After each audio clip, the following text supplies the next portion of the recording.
ये सच को सच कहेंगे, झूठ को झूठ कहेंगे, जितना ताकत लगाना है लगा लो, तुम्हारे सामने हम झुकने वाले नहीं है।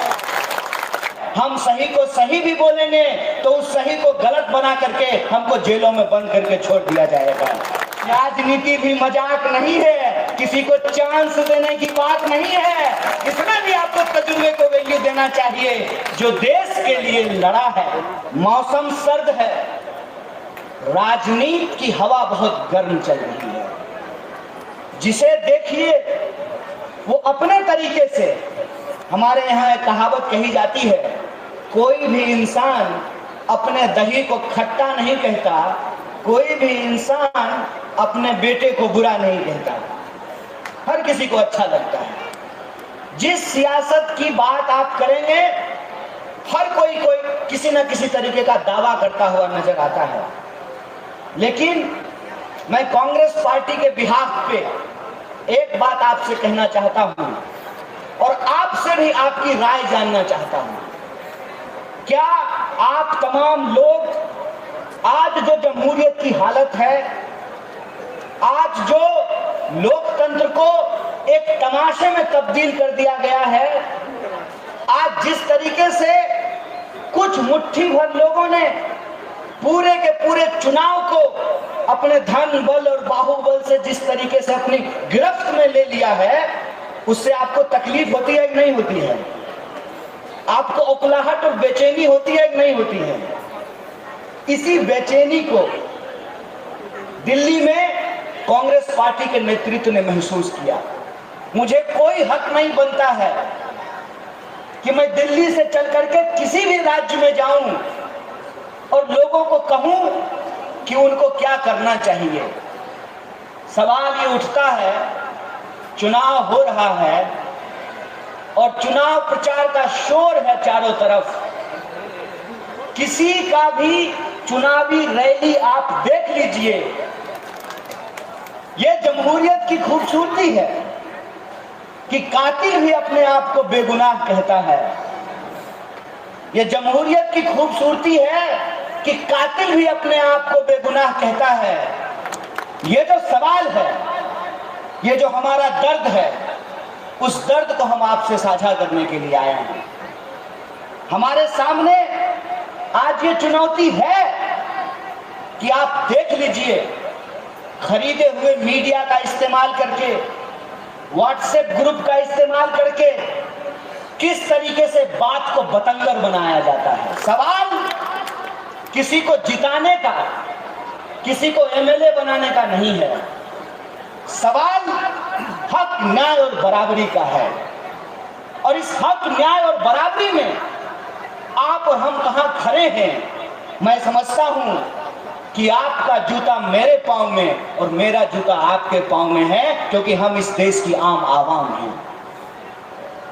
और जो सच बोलने की कोशिश करता है, उस आवाज को देश का विरोधी आवाज साबित करने की कोशिश की जाती है।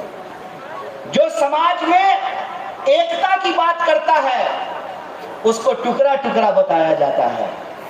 और जो खुलेआम दिन रात टीवी में बैठ करके समाज के अंदर फिरका परस्त राजनीति को, सियासत को आगे बढ़ाते हैं, वो देशभक्ति का प्रमाण पत्र बांटते हुए नजर आते हैं।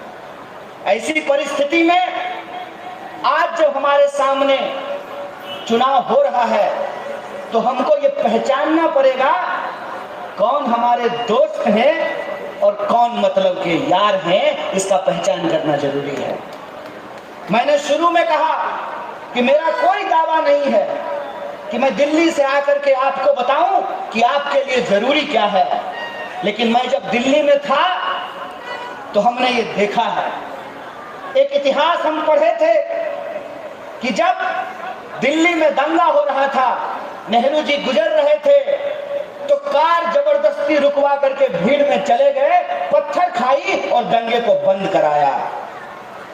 एक वर्तमान देखा कि दिल्ली में दंगा हो रहा था, नेताओं ने अपने घर के दरवाजे बंद कर दिए।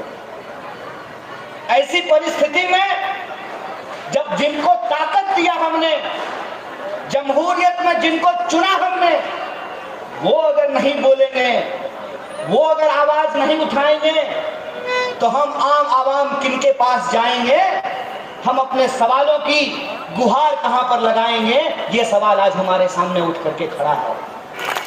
मैंने ये तय कर लिया है, जितना दावेदारी इस मुल्क पे उनका है, उससे कम दावेदारी हमारी नहीं है। इसीलिए सच को सच कहेंगे, झूठ को झूठ कहेंगे, जितना ताकत लगाना है लगा लो, तुम्हारे सामने हम झुकने वाले नहीं हैं। आपके बीच में आपके हक और अधिकार के लिए एक इंसान के मुंह में जबान है, तो आज उसका सर कलम करने की कोशिश की जा रही है, उसका जुबान काटने की कोशिश की जा रही है। आप यहां रहते हैं, आप क्या कीजिए कि आपके लिए बेहतर क्या है।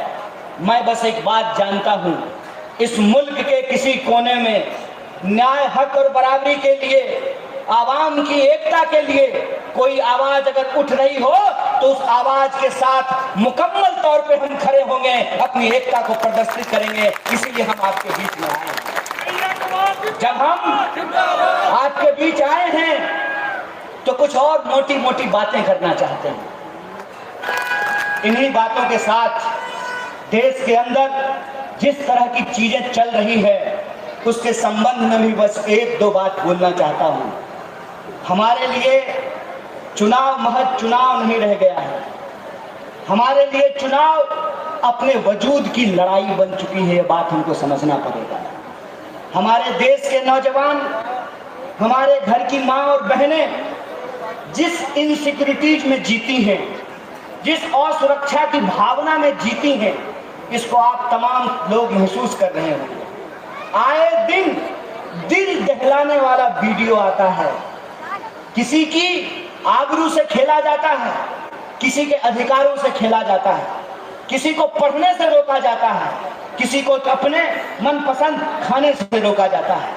ऐसी परिस्थिति में आज हमारे लिए चुनाव किसी को चांस देने का मौका नहीं है। राजनीति किसी को चांस देने के लिए नहीं है कि चलिए एक बार वीडियोकॉन का टीवी खरीद लिए, एक बार एलजी का टीवी खरीद लिए, तो इस बार सैमसंग का खरीद करके देख लेते हैं। इसको देखा, उसको देखा, ये चांस देने की बात नहीं है। और एक चीज और, आप अपनी जिंदगी में हर चीज में तजर्बे को वैल्यू देते हैं। मान लीजिए आपको धर्म से जुड़ी हुई कोई समस्या हो, तो आप पढ़े लिखे मौलाना साहब के पास जाते हैं ना। जब बीमार हो तो किसी हकीम के पास, डॉक्टर के पास जाते हैं ना। कोई मुकदमा हो गया हो तो वकील के पास जाते हैं ना। और हर जगह आप तजुर्बे को वैल्यू देते हैं। घर में अगर बड़ा भाई पहले से गाड़ी चला रहा हो और छोटा भाई अभी अभी गाड़ी सीखा हो और पूरा परिवार रिश्तेदार के पास जा रहा हो शादी में, निकाह में शामिल होने के लिए, तो गाड़ी चलाने किसको देते हैं? तजुर्बे वाले को देते हैं या बिना तजुर्बे वाले को देते हैं? तजुर्बे वाले को देते हैं।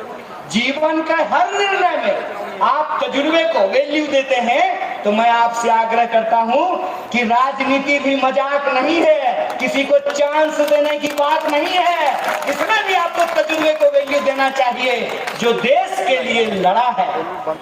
जो लोग इस देश को आजादी नहीं दिलाए, जो लोग इस देश की आजादी के लिए लड़े नहीं, उनको इस बात से फर्क नहीं पड़ता है। उनको लगता है कि चुनाव हो रहा है, चांस मार करके देख लेते हैं। ये चांस की बात नहीं है।